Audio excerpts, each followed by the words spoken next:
అన్నయ్య, ఈ ప్రపంచంలో ఎంతమంది దేవుళ్ళు ఉన్నారు? ఎన్ని దేవుళ్ళు ఉన్నారని కనిపెట్టాలంటే ఎన్ని జాతులు ఉన్నాయని కనిపెట్టాలి. ఒక్కొక్క దేవుడు జాతిని సృష్టించాడా? నీకు అర్థమయ్యేటట్టు ఒక కథ చెప్పమంటావా?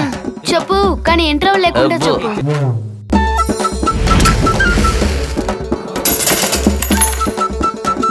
చూడు మామా, ఇంట్లో ఒకటి ఎలకే ఉంది, తగిలించిన క్యాలెండర్ లో కూడా ఆయన లేరు.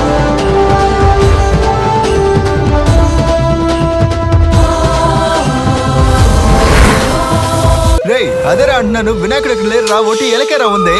ఇప్పుడు వినాయకుడే కనిపించకుండా పోయాడు, తర్వాత అన్నీ కనిపించకుండా పోతాయి.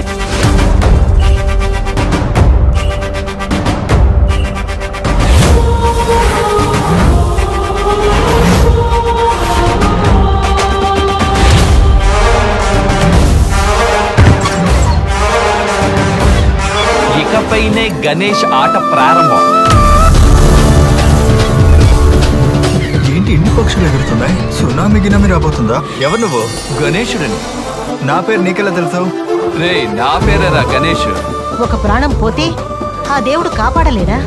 ఇదొక న్యాయం. భగవంతుడు ఒక్కొక్కరిని కిందకి పంపించేటప్పుడు ఒక శక్తితోటే పంపిస్తాడు. ఆ శక్తి దాటి వాడు చనిపోతున్నాడంటే అది వాడి విధి. ఏంటి గణేష, నన్ను ఎక్కడెక్కడో వెతికావు, కానీ ఒక్కచోట మాత్రం నువ్వు నన్ను వెతకలేదు కదా?